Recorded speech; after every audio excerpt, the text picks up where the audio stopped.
Hello student, मैं Manoj Kumar Meena, lecturer electronics, government polytechnic college Dausa. दोस्तों, हम लोग जो हमारा अभी तक का जो वीडियो था उसमें मैनेजमेंट एंड एंटरप्रेन्योरशिप के बारे में पढ़ रहे थे। आज हम लोग उसी कड़ी को आगे बढ़ाते हुए जो हमारा सिलेबस है उसका जो यूनिट नंबर 1 है प्रिंसिपल ऑफ मैनेजमेंट, तो प्रिंसिपल ऑफ मैनेजमेंट का यूनिट नंबर 1 का पॉइंट नंबर 1.3 दिया हुआ है type of ownership. Type of ownership: sole trading, partnership, joint stock, cooperative and public enterprises. तो इसके बारे में हम लोग पढ़ेंगे कि हमारा जो ओनर टाइप ऑफ ओनरशिप क्या होता है, ओनरशिप के प्रकार। तो टाइप ऑफ ओनरशिप, जैसा कि हम लोगों को पता है कि जो हमारा स्वामित्व होता है, स्वामित्व हमारा, मान लो स्वामित्व से सीधा सा तात्पर्य होता है किसी बिजनेस या उपक्रम। यदि कोई बिजनेस है या कोई उपक्रम है उस पर किसका अधिकार है।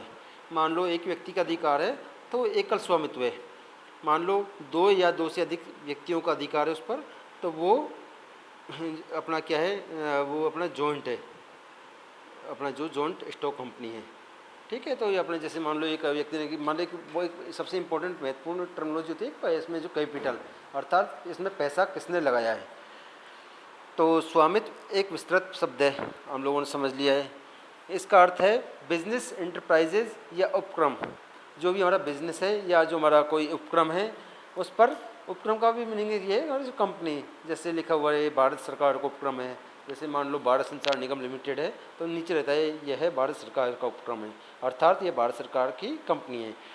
तो कोई भी, मान लो कोई भी बिजनेस है और या कोई भी अपना एंटरप्राइजेज है, उस एंटरप्राइजेज या बिजनेस पर किसका अधिकार है। यदि एक व्यक्ति का अधिकार है या एक ग्रुप का अधिकार है। यदि एक व्यक्ति का अधिकार है तो उसकी स्वामित्व क्या होगा, इंडिविजुअल स्वामित्व, अर्थात एकल स्वामित्व। और 2 या 2 से अधिक व्यक्तियों का अधिकार है तो वो होगा, उसको अपने बोलेंगे जॉइंट स्टॉक कंपनी।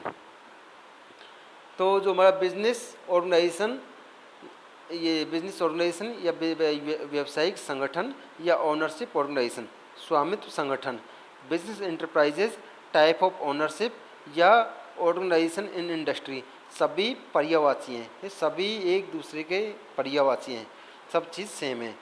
तो किसी भी कंपनी को रन करने के लिए, चलाने के लिए हमें सबसे महत्वपूर्ण चीज़ होता है पूंजी।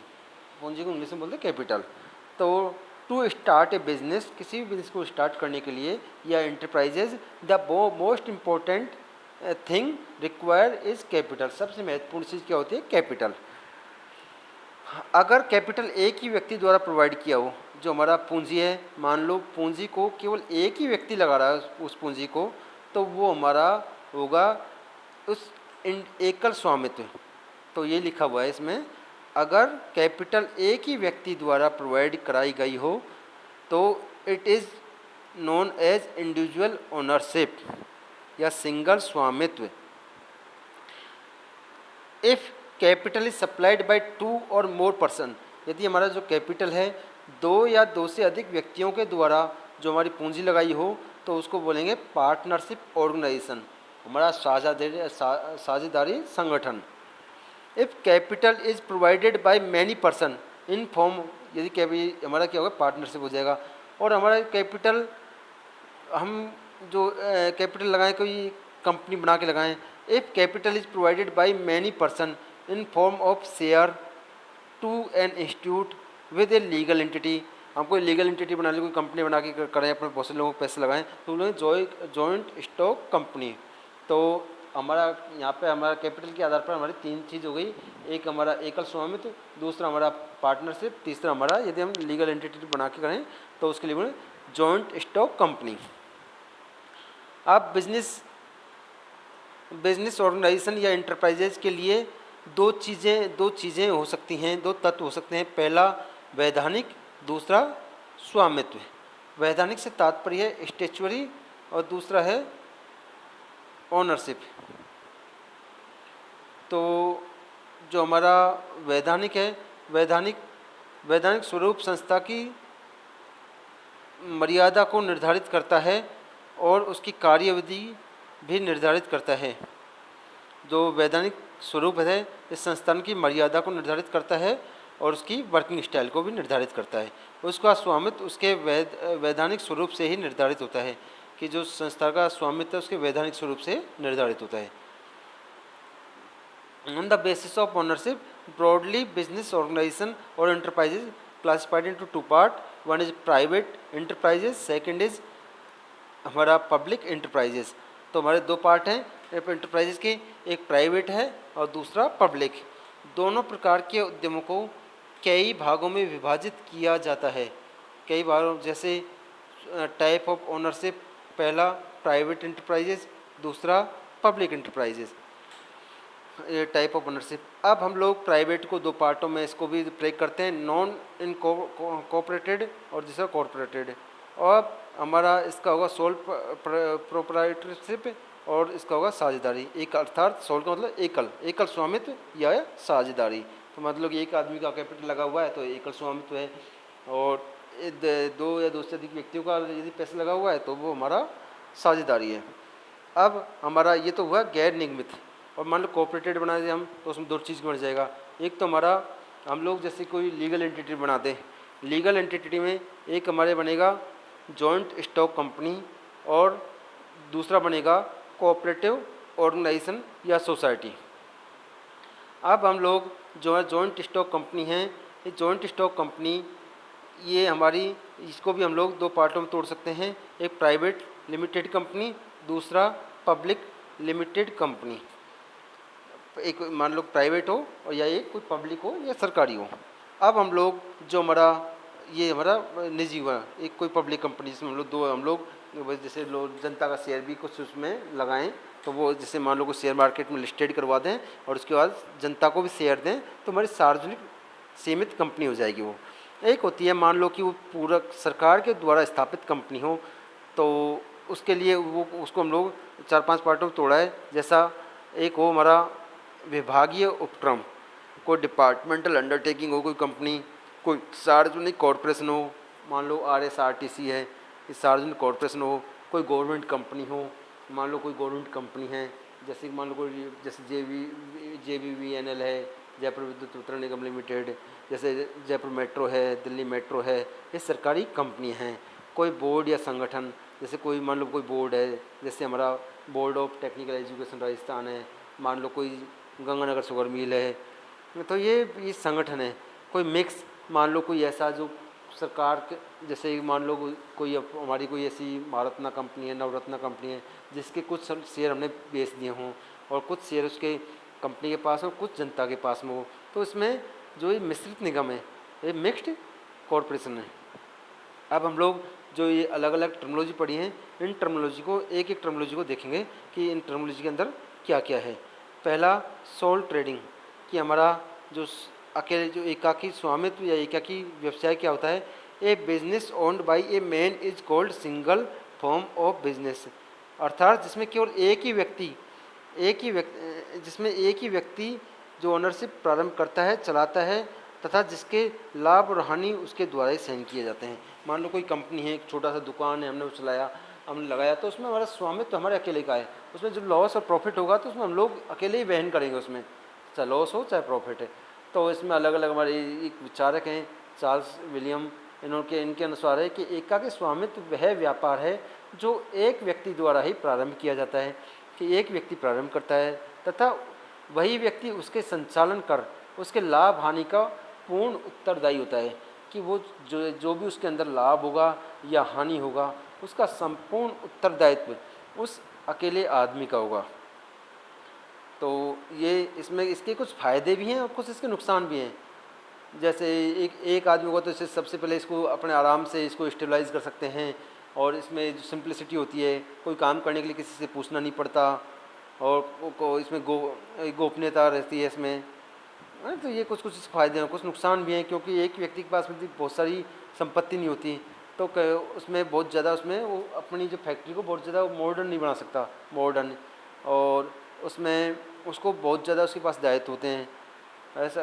और एक ही आदमी होता है, वो सब कार्य नहीं कर सकता। ऐसा नहीं कि एक आदमी सारे कार्य कर ले, तो उसको अलग अलग सारे कार्य कर ले। और तो ये इसके कुछ डिसएडवांटेज भी हैं।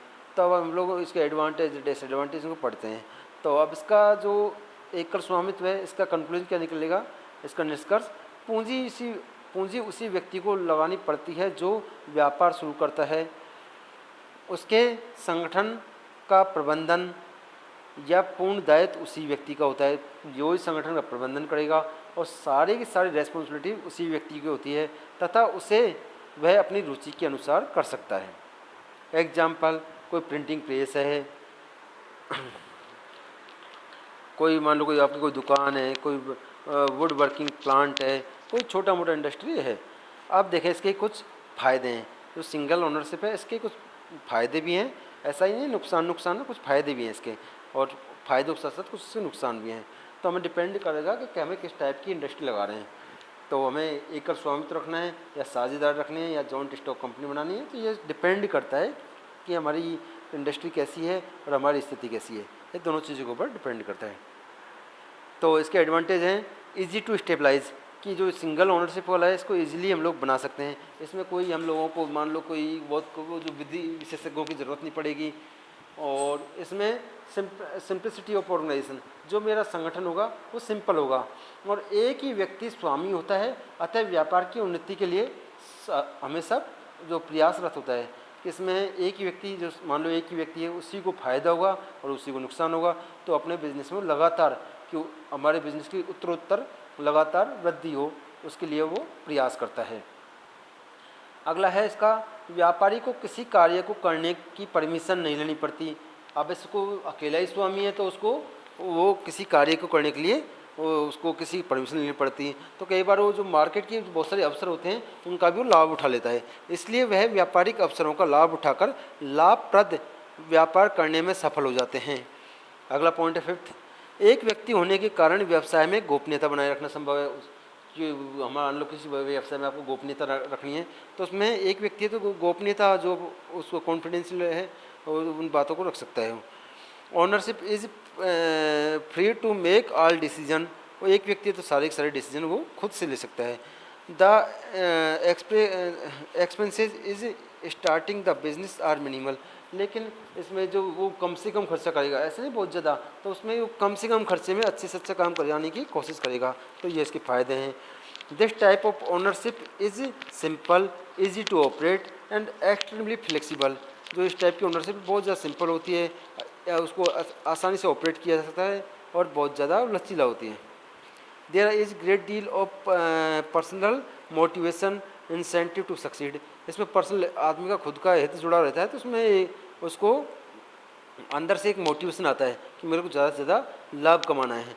Come into direct contact with customer, so he is aware of customer likes and dislikes, तो ये इसमें एक व्यक्ति होता है, वो हमेशा वही व्यक्ति जो हमारे उसके कस्टमर हैं उनके लगातार टच में आता है। तो जो कस्टमर के लायक हैं, कस्टमर को क्या चीज़ पसंद है क्या चीज़ पसंद नहीं है, उसके बारे में वो जानता है, और जो कस्टमर की पसंद के आधार पर वो डिसीजन लेगा और उसी टाइप का प्रोडक्ट जो कस्टमर को पसंद है वो उसको प्रोवाइड करेगा।